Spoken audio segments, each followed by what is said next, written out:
Hello दोस्तों, welcome to online education planet. तो आज हम करेंगे एचटेट टीजीटी सोशल साइंस के प्रीवियस ईयर क्वेश्चन का डिस्कशन। ये जो पेपर रहेगा वो 2018 का पेपर है। इससे पहले मैंने 2017 का करा दिया, जिसका लिंक आपको डिस्क्रिप्शन बॉक्स में मिल जाएगा। तो आइए स्टार्ट करते हैं फर्स्ट क्वेश्चन के साथ। फर्स्ट क्वेश्चन है हमारा, सेल स्टैंड फॉर। हमें इसके अंतर्गत सेल की फुल फॉर्म बतानी है क्या है। आप सबको पता ही होगा कि सेल क्या होती है, steel authority of India limited. इसकी जो स्थापना की गई थी वो कब की गई थी, 1954 के अंतर्गत की गई थी। ठीक है। अगर इसका हेडक्वार्टर पूछे तो वो होगा न्यू दिल्ली। हेडक्वार्टर कहाँ पर है, न्यू दिल्ली। और इसके अंतर्गत जो कि 5 प्लांट पूछे जाते हैं कि किसके द्वारा लगाए गए और वो कहाँ पर है, वो इम्पोर्टेंट कौन कौन से हमारे 5 प्लांट है। सबसे पहला है भिलाई स्टील प्लांट। क्या है, भिलाई स्टील प्लांट। ये कहाँ पर है, ये छत्तीसगढ़ के अंतर्गत है। छत्तीसगढ़ के अंतर्गत है और ये रशिया की सहायता से लगाया गया था।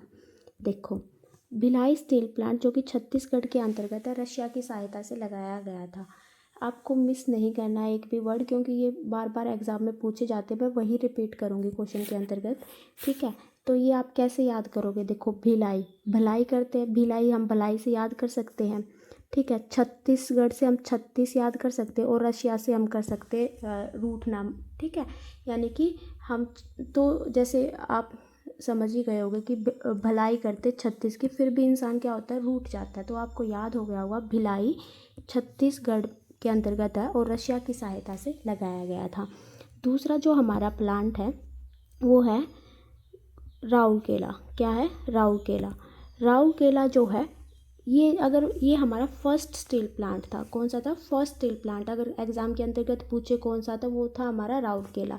राउरकेला जो है उड़ीसा के अंतर्गत है और ये किसकी सहायता से लगाया गया था, ये जर्मनी की सहायता से लगाया गया था। इसको आप कैसे याद करोगे, देखो राउरकेला मतलब उड़ का साउंड आ रहा है ना, राउरकेला। तो राउरकेला यानी उड़ से, यहाँ से उड़ से हमारा उड़ीसा याद हो जाएगा। और जर्मनी से आप क्या याद करोगे, जैसे जिसके पास बहुत ज़्यादा मनी होती है तो वो हमेशा उड़ता ही रहता है वहाँ पे। ठीक है, ऐसे आपको याद हो जाएगा। राउरकेला जो है उड़ीसा के अंतर्गत है, जर्मनी में, उड़ीसा के अंतर्गत है, जर्मनी की सहायता से लगाया गया था। अब हम देखेंगे तीसरा स्टील प्लांट। ठीक है, तीसरा स्टील प्लांट कौन सा था हमारा, दुर्गापुर। कहाँ पर था, कौन सा था, दुर्गापुर। ये कहाँ पर था, वेस्ट बंगाल के अंतर्गत था। और ये किसकी सहायता से लगा था, ब्रिटेन की सहायता से लगा था। ठीक है। तो आप इसे कैसे याद करोगे, देखो दुर्गा पूजा आपको पता ही होगा सबसे ज़्यादा वेस्ट बंगाल के अंतर्गत होती है। तो वेस्ट बंगाल, बी से बंगाल, बी से ब्रिटेन, आपको ऐसे याद हो जाएगा। ठीक है। फोर्थ हमारा जो स्टील प्लांट था वो था बोकारो स्टील प्लांट। कौन सा था, बोकारो स्टील प्लांट। ये कहाँ पर है, झारखंड के अंतर्गत। कहाँ पर है, झारखंड के अंतर्गत है और रशिया की सहायता से ये जो है लगाया गया था, बोकारो। ठीक है, आपको ये याद कर लेना। ये तो मैंने ऐसे ही याद किया था, जो मैंने अपनी ट्रिक से याद किया था मैं आपको वही बता पाऊँगी सिर्फ। ठीक है। दूसरा था हमारा लास्ट था हमारा बर्नपुर। क्या था, बर्नपुर। ये जो है वेस्ट बंगाल के अंतर्गत है। आपको मेनली 4 ही याद करने हैं। सबसे पहला भिलाई जो कि छत्तीसगढ़ के अंतर्गत है, रशिया की सहायता से बना था। दूसरा हमारा राउरकेला जो कि उड़ीसा के अंतर्गत है, जर्मनी की सहायता से लगाया गया था। तीसरा था दुर्गापुर जो कि वेस्ट बंगाल के अंतर्गत है, ब्रिटेन की सहायता से लगाया गया था। चौथा था बोकारो जो कि झारखंड के अंतर्गत है और रशिया की सहायता से लगाया गया था। आपको ये सारी डिटेल याद करनी है। ठीक है। तो फर्स्ट क्वेश्चन हमारा कंप्लीट हो गया। इसके अंतर्गत जो आपका आंसर हो जाएगा वो ऑप्शन नंबर फर्स्ट हो जाएगा। सेकंड क्वेश्चन के अंतर्गत विच one of the following is not correctly match. इसमें हमें बताना है कि कौन सा सही सुमेलित नहीं है। इसमें हमें आर्टिकल्स दिए गए और उनका प्रोविज़न दिया गया है, यानी कि इसके अंतर्गत क्या क्या प्रावधान है। तो आइए देखते हैं। आर्टिकल 76 के अंतर्गत क्या आता है, अटॉर्नी जनरल ऑफ इंडिया, बिल्कुल ठीक है। आर्टिकल 148 के अंतर्गत क्या आता है, comptroller and auditor general of India, बिल्कुल ठीक है। कैग भी बोलते हैं इसे हम शॉर्ट फॉर्म में। थर्ड है हमारा 324 जो कि इलेक्शन कमीशन ऑफ इंडिया, बिल्कुल ठीक है। Article 337 national commission for scheduled caste, ये हमारा गलत है। ये हमारा आर्टिकल आता है आर्टिकल 338 के अंतर्गत आता है। ठीक है, आपको याद रखना है 338 के अंतर्गत आता है हमारा national commission to scheduled caste. और अगर पूछे कि फर्स्ट नेशनल कमीशन कब बना था शेड्यूल्ड कास्ट का, अगर ये पूछे फर्स्ट नेशनल कमीशन कब बना था शेड्यूल्ड कास्ट का, तो वो बना था 2004 के अंतर्गत। ठीक है, तो इसका आंसर हमारा आंसर नंबर 4 हो जाएगा, जो कि गलत है। नेक्स्ट पे चलते हैं, तो इसका आंसर हमारा क्या हो जाएगा, ऑप्शन नंबर 4। नेक्स्ट क्वेश्चन है, which of the following iron and steel plant has been developed with Russia collaboration. इसमें पूछा है कि रशिया की सहायता से कौन सा स्टील प्लांट जो है लगाया गया था। तो आप सबको याद ही होगा रशिया किसकी सहायता से लगाया गया था, हमारा भिलाई स्टील प्लांट जो है रशिया की सहायता से लगाया गया था। और ये कहाँ पर था, भिलाई किसकी करते हैं, 36 लोग, यानी छत्तीसगढ़ के अंतर्गत जो है भिलाई स्टील प्लांट लगाया गया था। दुर्गापुर कहाँ पर था, वेस्ट बंगाल के अंतर्गत था। और किसकी सहायता से लगाया गया था, ये ब्रिटेन की सहायता से लगाया गया था। राउरकेला कहाँ पर था, उड़ीसा के अंतर्गत था। और ये किसकी सहायता से लगाया गया था, जर्मनी की सहायता से लगाया गया था। तो इसका आंसर जो हमारा हो जाएगा वो हो जाएगा हमारा ऑप्शन नंबर 3। नेक्स्ट क्वेश्चन है हमारा, Kalahandi and Sambalpur are leading producer of. ये जो कालहांडी और संबलपुर है वो किसके मेनली उत्पादक है, प्रोड्यूसर है, ये पूछा है। तो ये जो कालहांडी एंड संबलपुर है ये किसके अंतर्गत है, ये उड़ीसा के अंतर्गत है। कहाँ पर है, ये उड़ीसा के अंतर्गत है। और यहाँ पर जो है सबसे ज़्यादा किस चीज़ का उत्पादक होता है, तो ये हमारा हो जाएगा बॉक्साइट। आपको याद रखना है बॉक्साइट कहाँ पर, बॉक्साइट का सबसे ज़्यादा प्रोड्यूसिंग स्टेट कौन सा, हमारा उड़ीसा। और अगर डिस्ट्रिक्ट पूछे तो कौन कौन सा होगा, कालहांडी एंड संबलपुर। तो जैसे इस तरह के क्वेश्चन होते हैं ना स्टैटिक, तो आप उन्हें बस पढ़कर मत छोड़ा करो, उन्हें ना कोई ट्रिक के साथ याद कर लिया करो। जैसे ये है बॉक्साइट का सबसे ज़्यादा प्रोड्यूसिंग स्टेट कौन सा, उड़ीसा। बॉक्स देखो बॉक्स, और यहाँ से हम उड़ कर सकते हैं, यानी कि कुछ भी लगा सकते हो कि यानी कुछ उड़ ना जाए, इसलिए हमने उसको बॉक्स में बंद कर दिया। कालहांडी, हांडी भी इस तरह की बॉक्स ही होती है। और संबलपुर यानी कि संभाल कर। तो इस तरह से आपको ये याद होते रहेंगे।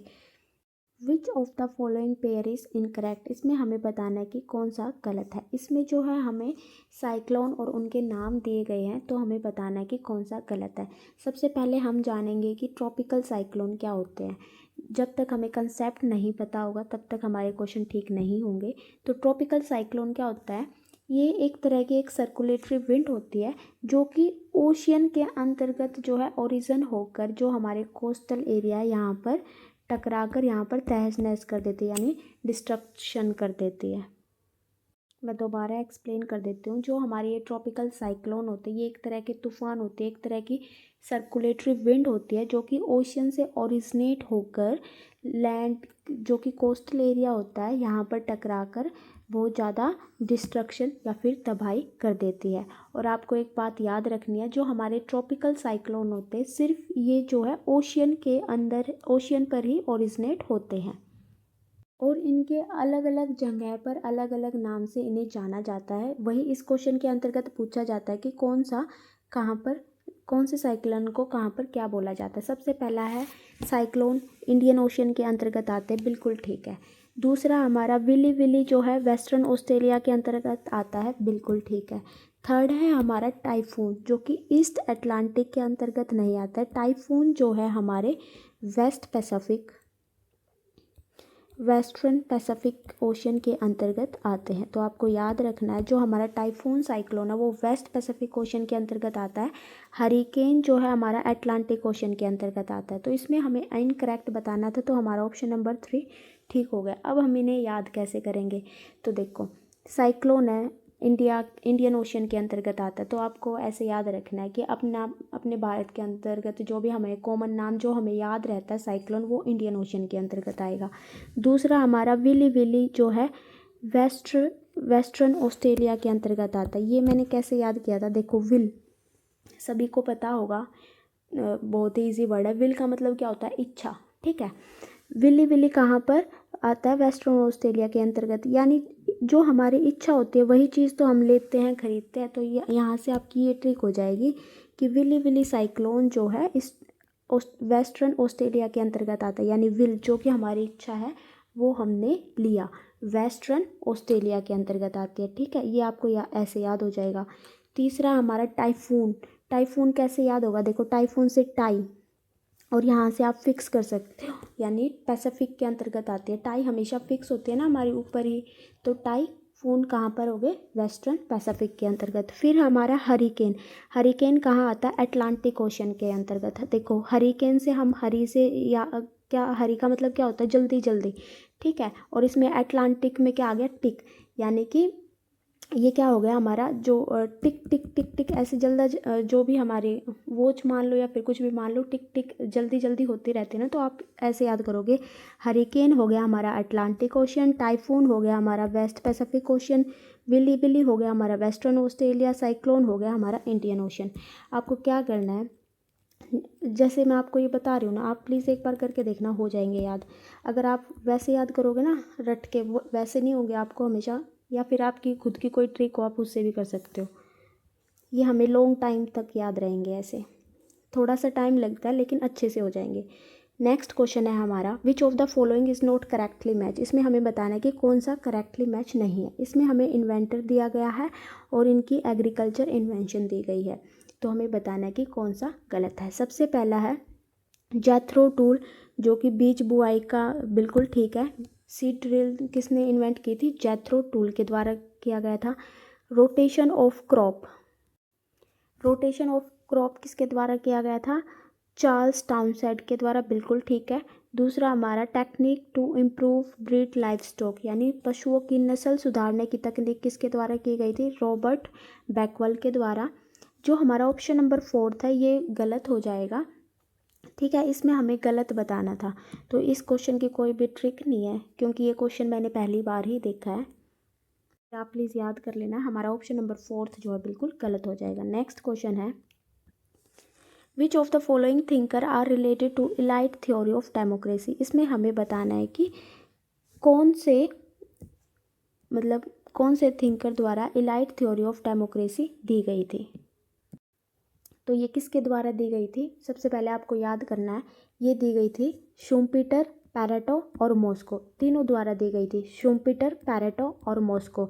यानी कि हमारा ऑप्शन हो जाएगा फर्स्ट, सेकंड, थर्ड, कौन से में ऑप्शन नंबर फर्स्ट जो है बिल्कुल ठीक हो जाएगा। अब हम जानेंगे कि इलाइट थ्योरी ऑफ डेमोक्रेसी क्या थी। इलाइट थ्योरी ऑफ डेमोक्रेसी, देखो इसमें हिंदी में भी देखो, लोकतंत्र के विशिष्ट वर्ग यानी कि एलाइट पीपल इसमें है, जिसमें कुछ लोग जो आम तौर पर रिच होते हैं या फिर जो वेल्दी होते हैं या फिर जो वेल एजुकेटेड होते हैं, वो पॉलिटिकल डिसीज़न लेने को प्रभावित करते हैं, यानी कि कुछ चुनिंदा व्यक्ति ही समाज पर जो है नियंत्रण रखते हैं, जो कि जिनके पास पावर है, पैसा है, जो कि वेल्दी है या फिर वेल एजुकेटेड है, वो जो है समाज पर नियंत्रण रखते हैं। ये हमारी इलाइट थ्योरी ऑफ डेमोक्रेसी के अंतर्गत बताया गया है। तो ये किसके द्वारा दी गई थी, शुम्पीटर, पैरेटो और मॉस्को द्वारा। आपको तीनों नाम याद रखने हैं। The year in which Gandhi ji was arrested for the charge of sedition, यानी इस क्वेश्चन के अंतर्गत पूछा है कि गांधी जी को देशद्रोह के आरोप में कब गिरफ्तार किया गया था।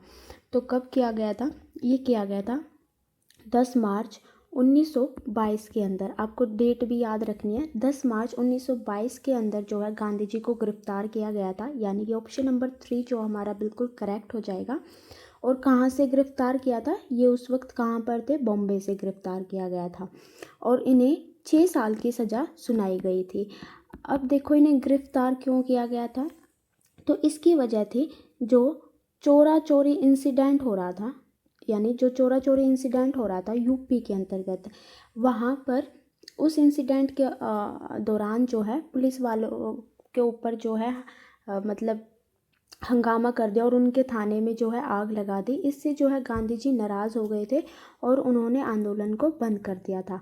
लेकिन जो है ब्रिटिश सरकार थी, उन्होंने गांधी जी को गिरफ्तार कर लिया था 10 मार्च 1922 के अंतर्गत। ये चोरा चोरी इंसिडेंट कब हुआ था, ये भी हमारा 1922 के अंतर्गत ही हुआ था।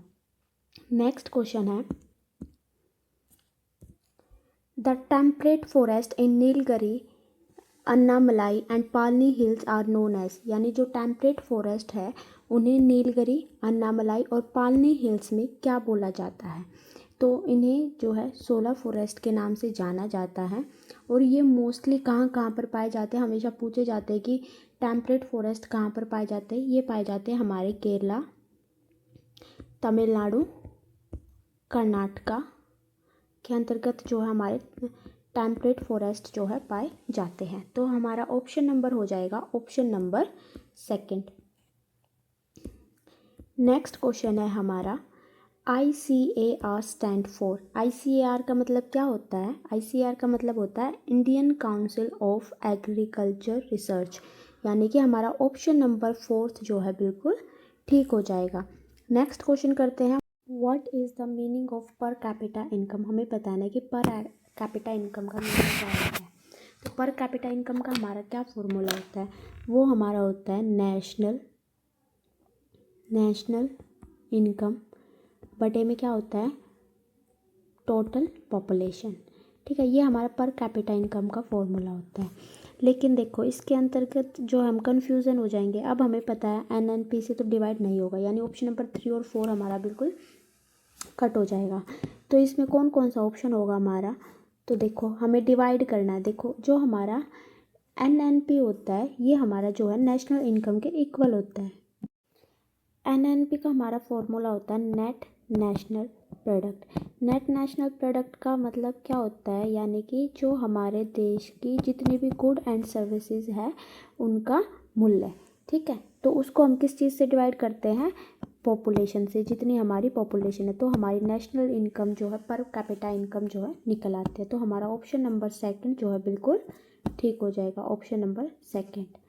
नेक्स्ट है the separate electorate was first introduced in India. इसमें पूछा है कि जो सेपरेट इलेक्टोरेट था वो इंडिया के अंतर्गत कब इंट्रोड्यूस्ड हुआ।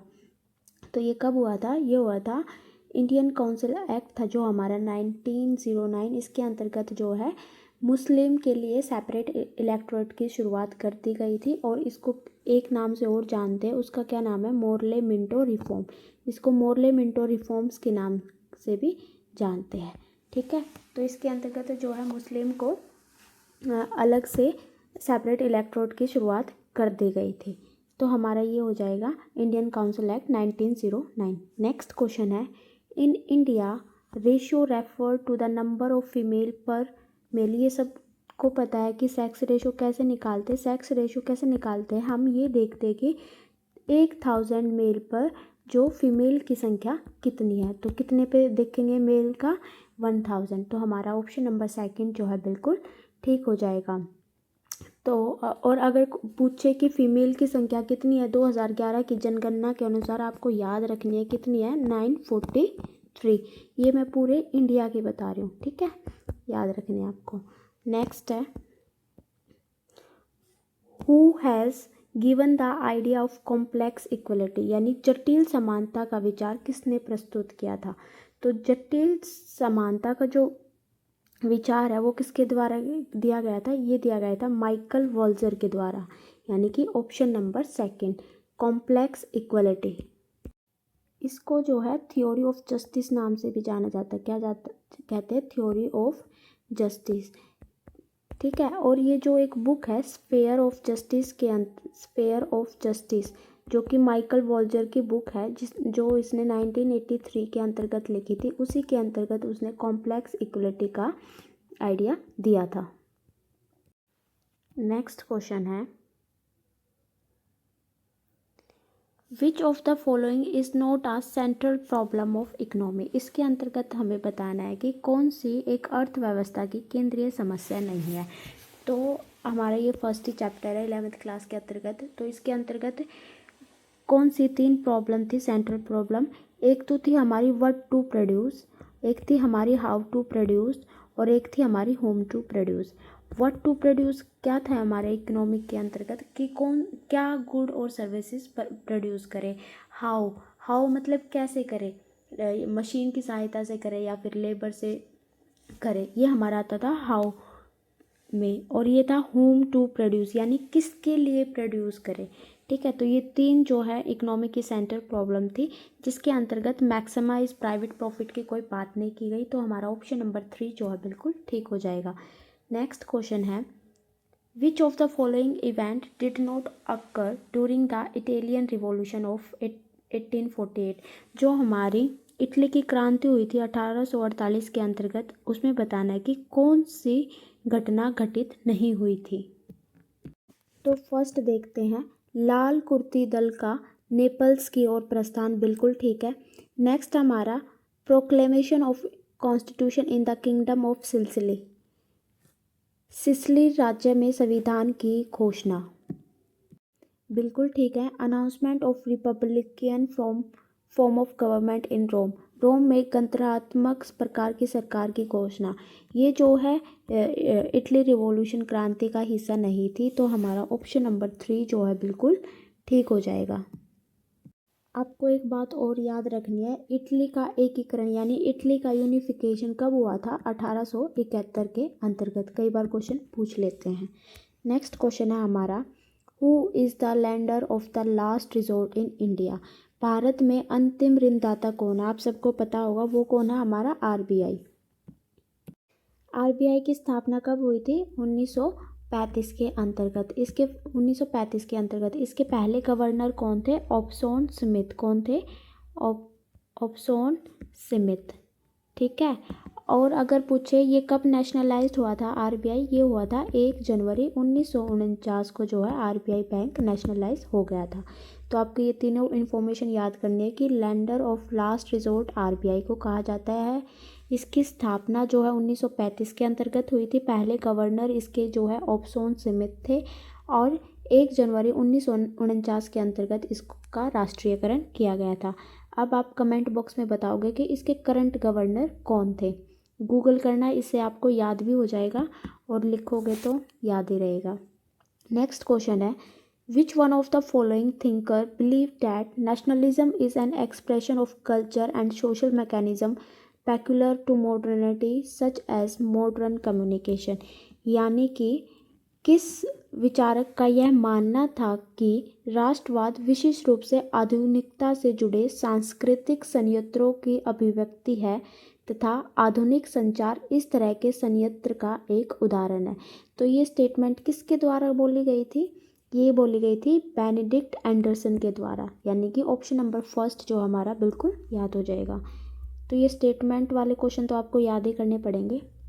नेक्स्ट है, the royal cavalry of Shivaji was called, यानी शिवाजी की जो शाही अवसेना थी वो क्या, मतलब उसको क्या बोलते थे? तो उसको क्या बोलते थे? उसको बोलते थे बारगीर। क्या बोलते थे? बारगीर इन्फेंट्री। नेक्स्ट क्वेश्चन है, in which type of unemployment is person is apparently employed but his contribution to the production is almost nil. इसमें पूछा है कि वो कौन से टाइप की बेरोजगारी है जिसमें व्यक्ति काम तो करता हुआ प्रतीत होता है लेकिन उसका जो योगदान होता है वो ज़ीरो होता है। यानी मान लो ये एक खेत है, इस पर जो है 6 बंदों की नीड है, भाई 6 पर्सन की नीड है काम करने के लिए, लेकिन यहाँ पे 10 काम कर रहे हैं। तो वो जो 4 पर्सन होंगे ना, तो वो हमारे क्या होंगे? डिस्गाइज्ड बेरोजगार, यानी अदृश्य। इसमें ये काम तो कर रहे हैं लेकिन जो इनका प्रोडक्शन होगा, ये जो इनका उत्पादन या फिर योगदान होगा वो कितना होगा? 0 होगा। तो ये हमारी किस तरह की बेरोजगारी होती है? ये हमारी है डिस्गाइज्ड बेरोजगारी, सॉरी डिस्गाइज्ड अनएम्प्लॉयमेंट। और ऑप्शन भी देख लेते हैं। क्रोनिक अनएम्प्लॉयमेंट क्या होता है? जब व्यक्ति 1 साल से ज़्यादा समय तक बेरोजगार रहता है, यानी 1 साल से कुछ काम नहीं कर रहा है, वो हमारा होता है क्रोनिक अनएम्प्लॉयमेंट। स्ट्रक्चरल क्या होता है? स्ट्रक्चरल अनएम्प्लॉयमेंट होता है यानी कि एक इंसान की जो भी स्किल है उससे मैच नहीं करती उसकी नौकरी। जैसे अब बंदे पोस्ट ग्रेजुएशन करके फैक्ट्रीज़ में 10-15 हज़ार की नौकरी करते हैं, गार्ड की कर लेते हैं। तो ये हमारी होती है स्ट्रक्चरल अनएम्प्लॉयमेंट। और सीजनल क्या होते हैं? ये हमारी मौसमी होती है, यानी मौसम के कारण बदलाव होते रहते हैं। जैसे विंटर के अंतर्गत जो है वूलन का काम होता है, फिर सर्दियों में वो बंद हो जाता है, तो वो हमारी सीजनल अनएम्प्लॉयमेंट होती है, ठीक है। लेकिन इसका आंसर क्या होगा? Disguised unemployment. नेक्स्ट क्वेश्चन है, arrange the following events in a chronological order. इसमें हमें क्रोनोलॉजिकल ऑर्डर यानी कि क्रम अनुसार लगाना है, कालक्रम अनुसार। तो आइए देखते हैं। सबसे पहला है Shimla conference to discuss Wavell plan, मतलब जो वेवल योजना थी उसका शिमला डिस्कशन। तो ये कब हुआ था?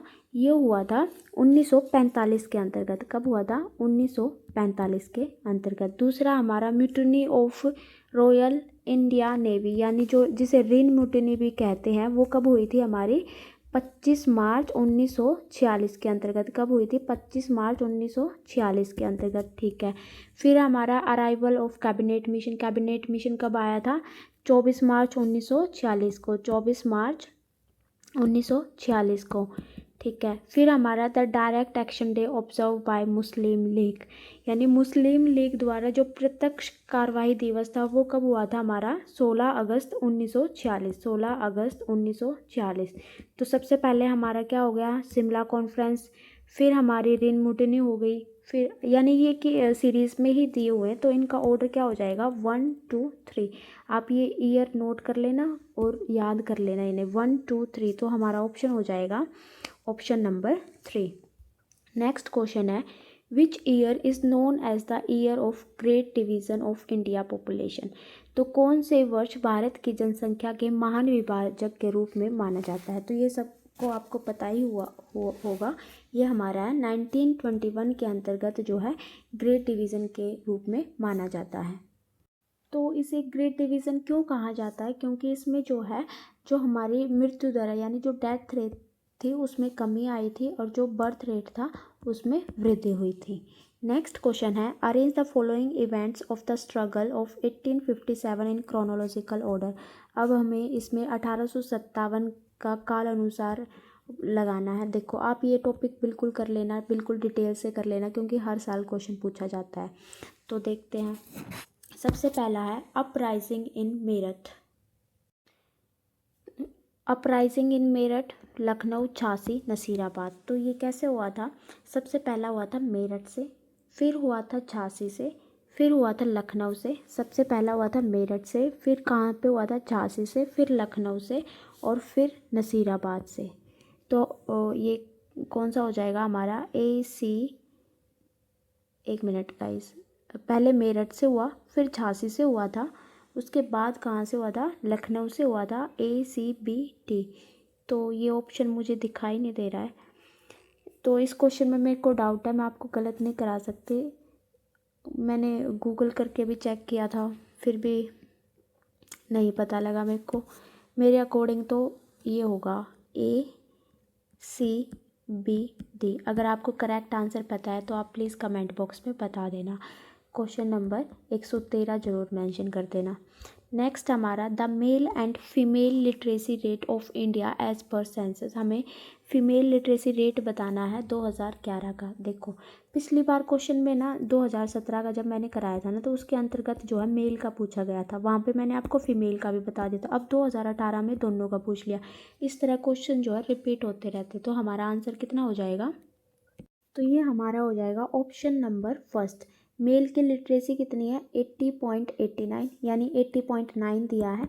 तो ये हमारे मतलब पास की डिजिट लेते हैं, और 64.64 जो है हमारी फीमेल की लिटरेसी रेट हो जाएगा। नेक्स्ट क्वेश्चन करते हैं। Which of the following are the characteristic of federal government. हमें बताना है कि कौन सी प्रणाली जो है फेडरल शासन के लक्षण है, इसमें बताना है हमें।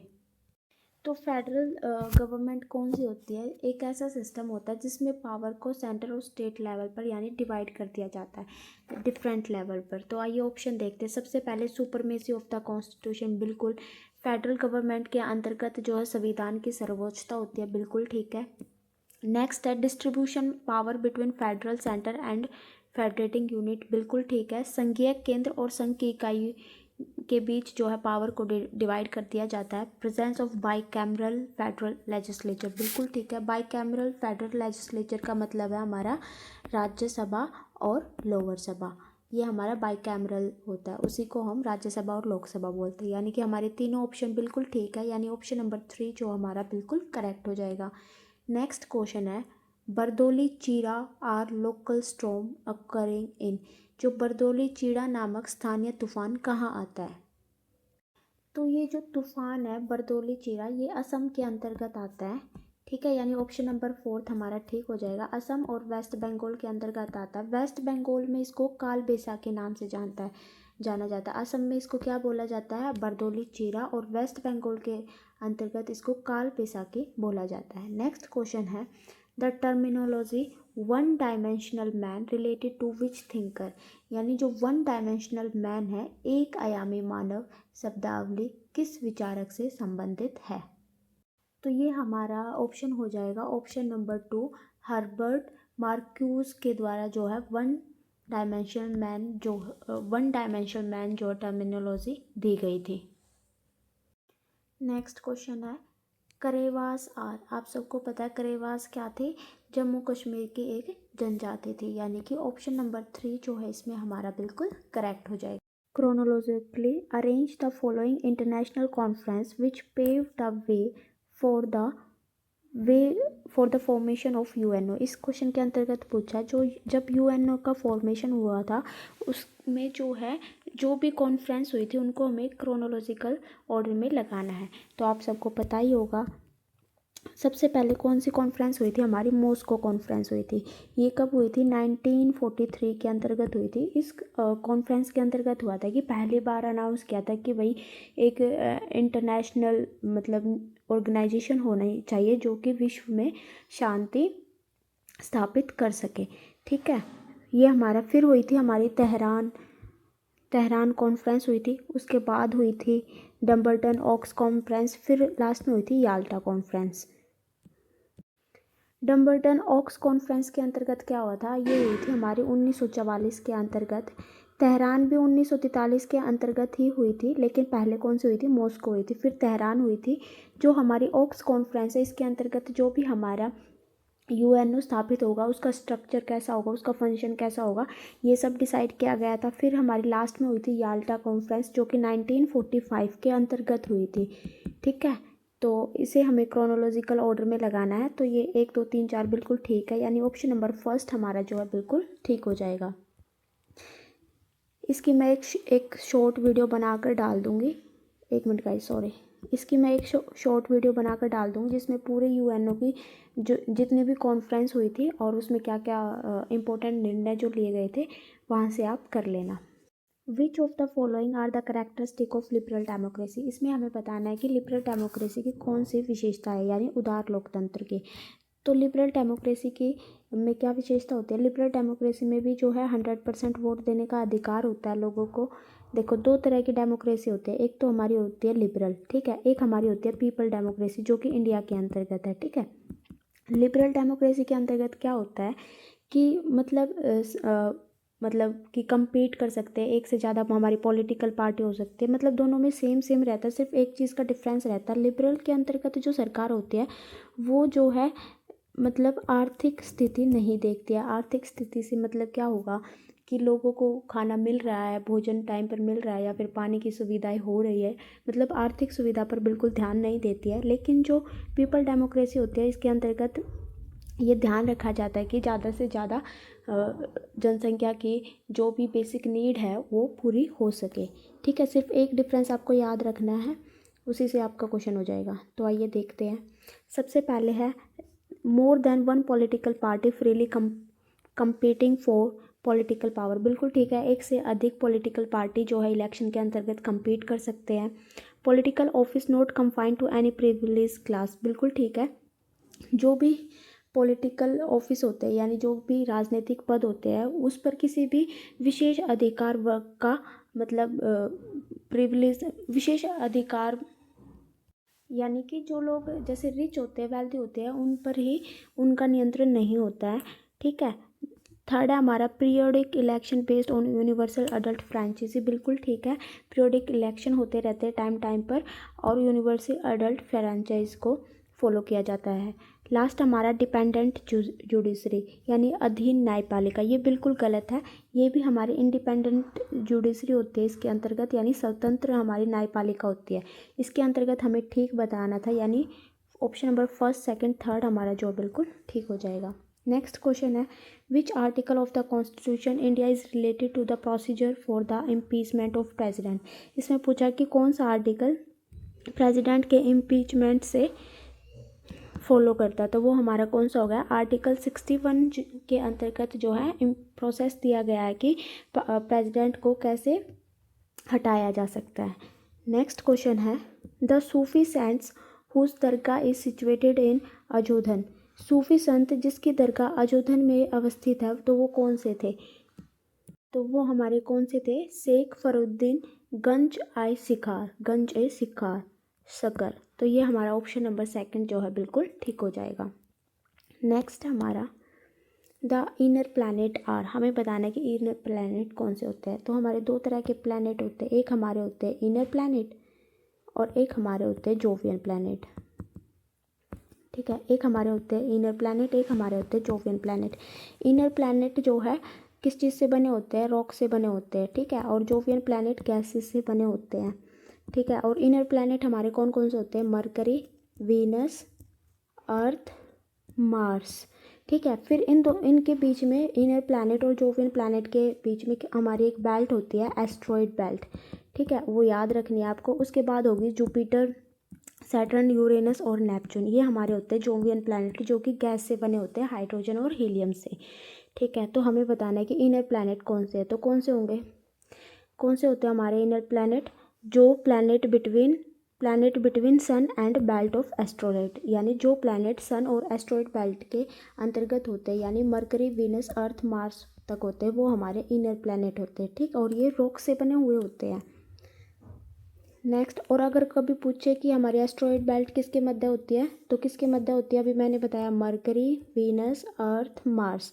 फिर हमारी यहाँ पे एस्ट्रॉयड बेल्ट होती है, फिर होती है जुपिटर, सैटर्न, यूरेनस और नेपच्यून। किसके बीच में हुई, मार्स और जुपिटर के बीच में हमारी एस्ट्रॉयड बेल्ट होती है, यानी इसका ऑप्शन हो जाएगा ऑप्शन नंबर 4। नेक्स्ट क्वेश्चन है एपीहीलियन इज, अब सौर किसे कहते हैं, तो किसे कहते हैं, when the earth is nearest from the one moon, जब पृथ्वी चंद्रमा से निकट होती है, नहीं ये गलत है। When the earth is nearest from the sun, बिल्कुल गलत है। जब नेक्स्ट हमारा when the earth is farthest from the moon, जब पृथ्वी चंद्रमा से अधिकतम दूरी पर होती है, लेकिन मून से नहीं, ये हमारा होता है जब पृथ्वी जो है सन से दूरी पर होता है, वो हमारा एपीहीलियन होता है। ठीक है, और ये कब होता है हमारा, ये हमारा होता है 4 जुलाई पे। ठीक है, एपीहीलियन। एक हमारा होता है पेरिहीलियन, पेरिहीलियन कब होता है, ये हमारा 4 जनवरी के आसपास होता है, ये डेट कंफर्म कर लेना। और ये जब होता है पेरिहीलियन, जब होता है जब पृथ्वी और सन जो कि पास पास में होते हैं। इसको आप कैसे याद करोगे, पी से पेरिहीलियन और पी से पास, और फिर एपीहीलियन तो आपको याद ही हो जाएगा जब सन और अर्थ में मैक्सिमम दूरी होती है, यानी जब सन और अर्थ में अधिकतम दूरी होती है। ठीक है, सो पेरिहीलियन की डेट मेरे को याद आ गई, ये 3 जनवरी होती है। ठीक है, तो इसका आंसर हमारा ऑप्शन नंबर 4 हो जाएगा। और आपको डेट भी याद रखनी है कब होता है, ये हमारा होता है 4 जुलाई के अंतर्गत। नेक्स्ट क्वेश्चन है the force exerted by rotation of earth is known as, यानी कि हमें वो बल बताना है जो पृथ्वी के घूमते वक्त लगता है, तो वो कौन सी फोर्स होती है, वो हमारी होती है कोरोलिस फोर्स, यानी कि ऑप्शन नंबर 3, यानी कि पृथ्वी के घूर्णन से जनित बल, यानी कि जब रोटेशन होती है अर्थ की, तो वो कौन सा फोर्स होता है हमारा, कोरोलिस फोर्स। तो अगर पूछे कोरोलिस फोर्स मैक्सिमम कहाँ होता है, तो पोल्स पर जो है कोरोलिस फोर्स मैक्सिमम होता है। आपको ये लाइन भी याद करना है, पोल्स पर जो है कोरोलिस फोर्स मैक्सिमम होता है, और इक्वेटर पर जो है कोरोलिस फोर्स अब्सेंट होता है। ठीक है, दोनों पॉइंट आपको याद रखना है कि पृथ्वी जब घूमती है तो उसको कोरोलिस बल कहते हैं, और जब कोरोलिस बल सबसे ज़्यादा कहाँ पर होता है, हमारे पोल्स पर, और कहाँ पर अब्सेंट होता है, इक्वेटर पर। नेक्स्ट हमारा long walk to freedom is the autobiography of, long walk to freedom किसकी ऑटोबायोग्राफी थी, नेल्सन मंडेला की। नेक्स्ट है नेल्सन मंडेला ने ही रंग भेद की नीति ख़त्म की थी, जो कि अफ्रीका के अंतर्गत है। कब ख़त्म की थी, शायद 1994 के अंतर्गत ख़त्म की थी, आप कंफर्म कर लेना। ठीक है, याद रखना है आपको। इंग्लिश में उसे एपार्थाइड सिस्टम बोलते हैं। नेक्स्ट क्वेश्चन है, which of the following statement are correct in the context of ASEAN. ASEAN के बारे में बताना है कि कौन सी स्टेटमेंट करेक्ट है। तो आइए देखते हैं। इट वॉज क्रिएटेड ऑन 8 अगस्त 1967, बिल्कुल ठीक है। ये जो है 8 अगस्त 1967 के अंतर्गत जो है स्थापित किया गया था। Indonesia, Malaysia, Philippines, Singapore, Thailand are its founding member, बिल्कुल ठीक है। कितने हैं? 1 2 3 4 5 जो है इसके फाउंडिंग मेंबर थे, यानी जब ये स्थापित हुआ था, जब इसके अंतर्गत 5 देश है। करंट में अब इसके कितने हैं? 10 देश है और इंडिया इसका मेंबर नहीं है। आपको याद रखना है, इंडिया इसका मेंबर नहीं है। एट प्रेजेंट देर आर 10, हाँ अब देखो यहाँ पे भी दिया हुआ, at present there are 10 countries of Asian, बिल्कुल ठीक है। तो हमारे तीनों स्टेटमेंट बिल्कुल ठीक हो गई। तो ये हमारा ऑप्शन नंबर 4 जो है बिल्कुल ठीक हो जाएगा। नेक्स्ट क्वेश्चन करते हैं। अगर आपको मेरी क्लासेस पसंद आए तो प्लीज़ रिव्यू ज़रूर देना, उससे मेरे को थोड़ा सा मोटिवेशन मिलता है। नेक्स्ट है, which one of the following pair is not correctly match in the context of cold war. तो इसमें बताना है कि कौन सा कोल्ड वार से रिलेटेड नहीं है। कोल्ड वार क्या होता है? कोल्ड वार होता है जब मतलब इसमें जो है हथियारों की लड़ाई नहीं होती, जब एक देश दूसरे देश से पैसे मतलब इसमें जो है हथियारों की लड़ाई नहीं होती, एक देश दूसरे देश के ऊपर जो है अपनी हेजेमनी यानी पावर दिखाने की कोशिश करता है। और ये कोल्ड वार किस किस के बीच में हुआ था? ये यूएसए और यूएसएसआर के बीच में हुआ था। ये दो जो हमारी सुपर पावर थी उनके बीच हुआ था, और जिसमें यूएसए जो है जीत गया था। अब इनकी जो ईयर था वो आप कमेंट बॉक्स में बताओगे कि कब हुआ था, ठीक है। तो आइए देखते हैं कि कौन सा गलत है। सबसे पहले दिया हुआ 1947 में दिया हुआ है ट्रूमन डॉक्ट्राइन, 1954 में क्रिएशन ऑफ सीटो, 1955 के अंतर्गत क्रिएशन ऑफ बगदाद पैक्ट, 1957 के अंदर intervention of Hungary, USSR in Hungary. तो इनमें से कौन सा गलत है? तो ये जो हमारा intervention of USSR in Hungary हुआ था ये 1956 के अंतर्गत हुआ था, यानी कि जो हमारा आंसर हो जाएगा वो ऑप्शन नंबर 4 हो जाएगा। आपको ये डेट याद कर लेना, जैसे आप तैयारी जैसे करते हो ना, जैसे अब लास्ट टाइम है तो जैसे कोल्ड वार का क्वेश्चन आया तो आप क्या करना कि अपने नोट्स निकालना एक बार, और कोल्ड वार से जितने भी रिलेटेड क्वेश्चन बन सकते हैं यानी कि उस पूरे टॉपिक को आप एक बार रिवाइज कर लेना। इससे आपकी तैयारी है ना बिल्कुल अच्छी हो जाएगी, एकदम 100%। नेक्स्ट है, what was the condition of Indian agriculture sector before independence. तो हमें बताना है कि इंडिपेंडेंस से पहले जो है हमारे जो एग्रीकल्चर था उसकी कंडीशन कैसी थी। तो आप सबको पता है कि रुकी हुई थी, स्टैग्नेशन था, क्योंकि ब्रिटिश सरकार ने बहुत सारी जैसे ज़मींदारी सिस्टम, रयतवारी सिस्टम लगा दी थी, जिससे जो है जो ब्रिटिशर्स थे वो सिर्फ कमर्शियल क्रॉप उगा रहे थे, ठीक है। इससे जो है इंडिया का जो एग्रीकल्चर है वो बिल्कुल गतिहीन हो गया था, यानी रुक गया था। नेक्स्ट क्वेश्चन है, I may not agree what you say but I shall die for your right to say it. इसमें कहा गया हो सकता है मैं आपको विचारों से सहमत ना हो पाऊँ, फिर भी मरते दम तक विचार प्रकट करने के आपके अधिकार की रक्षा करूँगा। इसमें बोला गया है कि मैं आपके विचारों से सहमत हूँ या ना हूँ, लेकिन आप अपने विचार फ्रीली प्रकट कर पाओगे मरते दम तक। तो ये हम किसके द्वारा बोला गया था? ये वॉलेट्रे के द्वारा बोला गया था। तो ऑप्शन नंबर 2 जो हमारा बिल्कुल ठीक हो। ए horizontal demand curve implies that the elasticity of demand is, यानी कि एक क्षैतिज मांग वक्र दर्शाता है कि मांग की लोच होगी, यानी इलास्टिसिटी ऑफ डिमांड क्या होगी। तो इलास्टिसिटी ऑफ डिमांड क्या होता है? जब भी प्राइस में चेंज होने की वजह से डिमांड में क्या चेंज आ रहा है, ठीक है। प्राइस में चेंज होने की वजह से डिमांड में क्या चेंज आ रहा है, ये हमारा इलास्टिसिटी ऑफ डिमांड होता है। इसका फॉर्मूला क्या होता है, जो कि 2017 में पूछा गया था, प्रीवियस ईयर जो मैंने कराया था उसमें क्या था? Percentage change in quantity of demand, ठीक है। डिमांड में क्या चेंज आ रहा है, तो परसेंटेज चेंज इन प्राइस, यानी कि प्राइस में चेंज होने की वजह से डिमांड में क्या चेंज आ रहा है, ये हमारा इलास्टिसिटी ऑफ डिमांड होता है, ठीक है। तो अगर प्राइस में ना के बराबर भी चेंज आ रहा है, मान लो कि प्राइस पहले 30 था और अब 30 पॉइंट समथिंग हो गया, यानी प्राइस में ना के बराबर ही चेंज आ रहा है, लेकिन फिर भी डिमांड में इससे बहुत बड़ा चेंज आ सकता है, ठीक है। तो हमारी जो इलास्टिसिटी ऑफ डिमांड क्या होगी, इनफाइनाइट, यानी कि ऑप्शन नंबर 4। नेक्स्ट क्वेश्चन है हमारा, when was the national green tribunal act implemented for the purpose of environment protection. तो कब हुआ था हमारा national green tribunal act implement environmental protection के लिए, इन्वायरमेंट बचाने के लिए? तो वो हमारा हुआ था अक्टूबर 2010 के अंतर्गत। ठीक है, इसके अंतर्गत जो भी हमारे इन्वायरमेंट से रिलेटेड इशू होते हैं उसको सॉल्व किया जाता है। नेक्स्ट क्वेश्चन है हमारा, which one of the following is a variable cost in short run. इसमें हमें बताना कि कौन सी वेरिएबल कॉस्ट है शॉर्ट रन के अंतर्गत। सबसे पहले आपको पता होगा कॉस्ट क्या होती है, लागत, यानी किसी भी चीज़ को आप खरीदते हो तो वो हमारी क्या होती है, कॉस्ट होती है उसकी। ठीक है, कॉस्ट हमारी दो तरह की होती है, एक हमारी होती है एक्सप्लिसिट कॉस्ट। कौन सी होती है, एक्सप्लिसिट कॉस्ट। एक हमारी होती है इम्प्लिसिट कॉस्ट। ठीक है, एक हमारी होती है इम्प्लिसिट कॉस्ट। देखो एक्सप्लिसिट कॉस्ट क्या होती है, ये हम जो है बाहर वाले को देते हैं। फॉर एग्जांपल जैसे एक कोचिंग सेंटर का एग्जांपल ले लेते हैं, इससे आपको दोनों समझ आ जाएंगे। कोचिंग सेंटर का एग्जांपल लेते हैं, एक हमारी होती है एक्सप्लिसिट, एक हमारी होती है इम्प्लिसिट।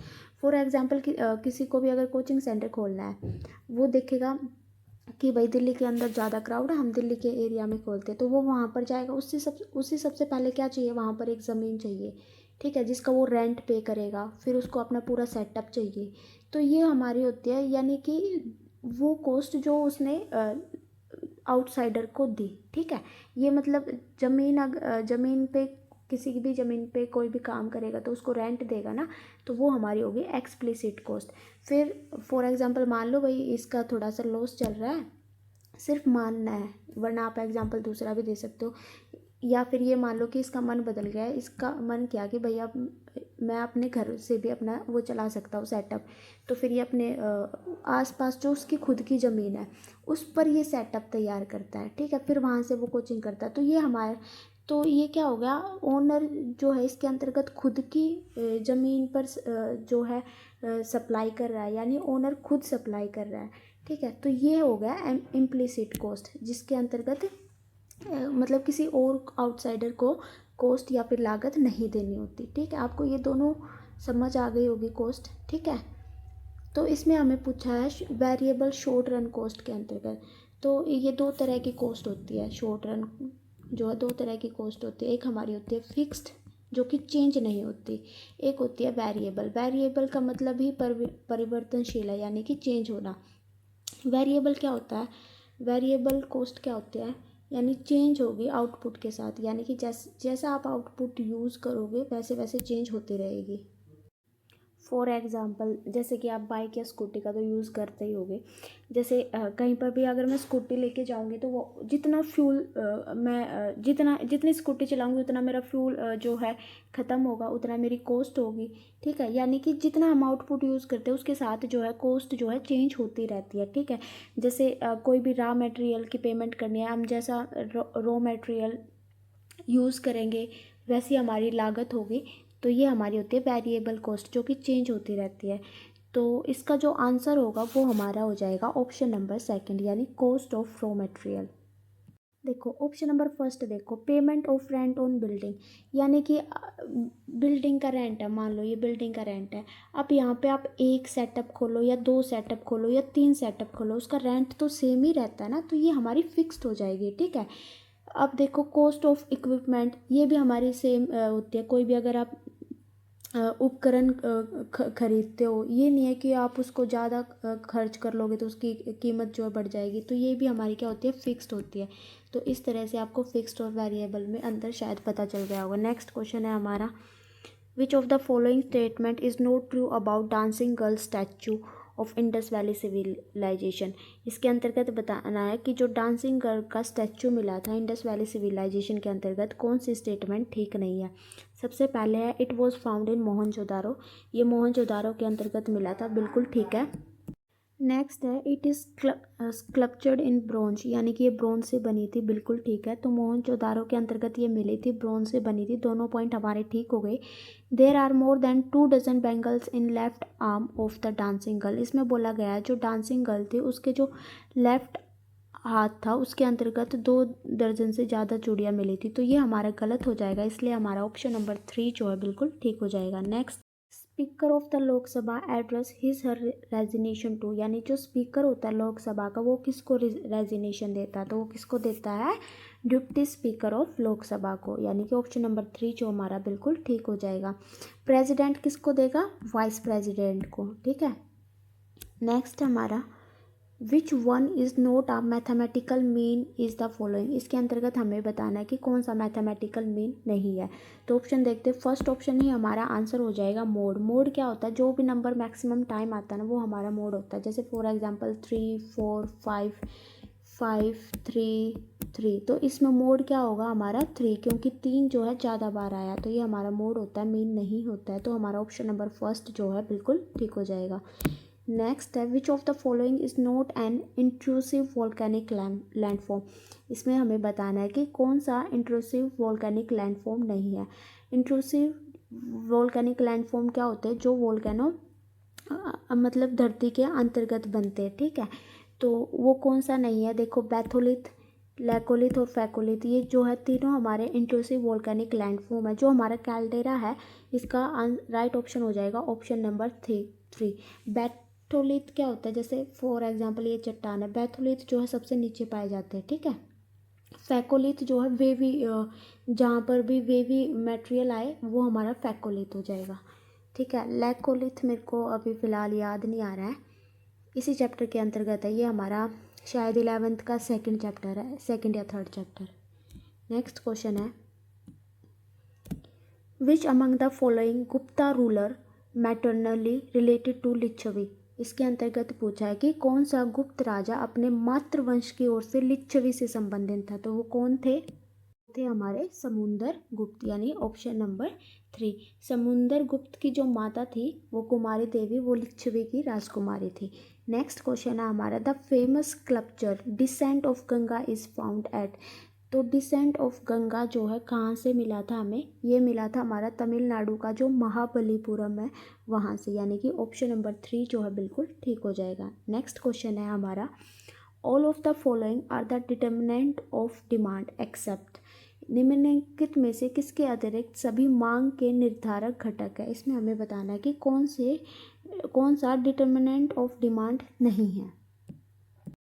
तो डिमांड क्या होता है, किसी चीज़ की मांग है, किसी चीज़ की नीड है किसी को, या फिर इच्छा है।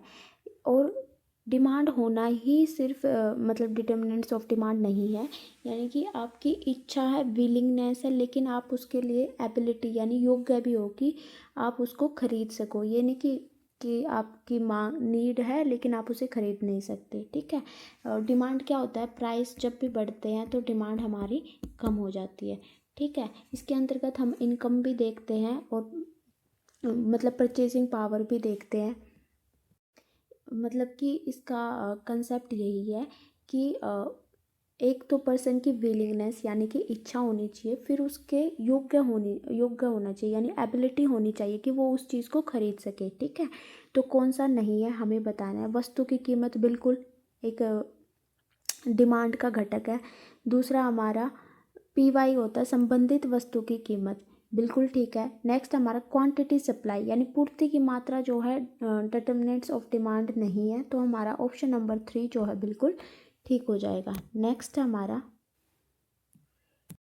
Which of the following stupa is build in white stone, इससे ये पूछा है कि वाइट स्टोन से कौन सा स्तूपा बनाया गया, तो वो कौन सा बनाया गया था, हमारा हो जाएगा अमरावती, जो कि आंध्र प्रदेश के अंतर्गत है। नेक्स्ट क्वेश्चन है the 3 component of maps are, तो 3 कंपोनेंट्स कौन कौन से हैं मैप्स के, डिस्टेंस, डायरेक्शन एंड सिंपल। ये तो बिल्कुल 6th क्लास के NCERT से क्वेश्चन पूछा गया है, एस्टेट का कोई भरोसा ही नहीं कहाँ से पूछ लेता है। नेक्स्ट है what is the full form of FERA, FERA की फुल फॉर्म क्या होती है हमारी, फॉरेन एक्सचेंज रेगुलेशन एक्ट, यानी ऑप्शन नंबर 2 जो हमारा बिल्कुल ठीक हो जाएगा। नेक्स्ट हमारा which one of the following books has not been written by John Rawls, यानी कि कौन सी पुस्तक जॉन रॉल्स के द्वारा नहीं लिखी गई थी, तो कौन सी नहीं लिखी गई थी, ये थ्योरी ऑफ जस्टिस भी जॉन रॉल्स ने लिखी थी, लॉज ऑफ पीपल भी, पॉलिटिकल लिबरलिज्म भी। जो कैपिटलिज्म एंड फ्रीडम है वो जॉन रॉल्स द्वारा नहीं लिखी गई थी, तो हमारा ऑप्शन नंबर 4 ठीक हो जाएगा। ये किसके द्वारा लिखी गई थी, ये लिखी गई थी मिल्टन फ्राइडमैन, ठीक है। नेक्स्ट है हमारा socialist economy is. Socialist economy क्या होती है? हमारी एक प्लान्ड इकोनॉमी होती है, ठीक है, जिसके अंतर्गत सोसाइटी का वेलफेयर के लिए काम किया जाता है। नेक्स्ट है हमारा एस्थोनोस्फीयर कहाँ पर है? तो एस्थोनोस्फीयर कहाँ पर है हमारा? ये जो है अपर पोर्शन में होता है मेंटल के, ठीक है। Upper portion of mantle is called asthenosphere. एस्थोनिस का मतलब क्या होता है? वीक। वीक होता है, ये सेमी सॉलिड होता है, ठीक है, सेमी सॉलिड होता है। और इसके ऊपर जो है लिथोस्फीयर जो है फ्लोट करता है। आपको याद रखना है, इसके ऊपर जो है लिथोस्फीयर फ्लोट करता है। और एस्थोनोस्फीयर कहाँ से होता है? 200 से 400 किलोमीटर तक होता है। नेक्स्ट है UNFCCC, United nation framework convention on climate change enter into force. तो कब आया था United nation framework convention on climate change? तो ये हमारा आया था 21 मार्च 1994 के अंतर्गत। नेक्स्ट क्वेश्चन है हमारा which of the following pair is incorrect. हमें बताना है कि कौन सा इनकरेक्ट है। इसमें हमें गैसेस दी गई है एटमॉस्फेयर की और बताना है कि कितनी परसेंटेज ऑफ वॉल्यूम है। सबसे पहले नाइट्रोजन सबसे ज़्यादा पाई जाती है, बिल्कुल ठीक है, 78%। फिर है हमारी कार्बन डाइऑक्साइड, हमारी गलत हो गई। कार्बन डाइऑक्साइड जो है 0.36 समथिंग पाई जाती है। तो हमारा ऑप्शन नंबर सेकंड जो है बिल्कुल ठीक हो जाएगा। तो आप इसको याद कर लेना। नाइट्रोजन पाई जाती है, फिर ऑक्सीजन, आर्गन, और फिर कौन कौन सी पाई जाती है? Nitrogen, carbon dioxide, oxygen, argon, hydrogen, krypton, helium, neon. Next हमारा Al Biruni Kitab ul Hind is written in which of the following language. तो किस लैंग्वेज में अल बिरूनी ने अपनी किताब लिखी थी? अरेबिक लैंग्वेज के अंतर्गत। नेक्स्ट है who were Banjara in medieval period.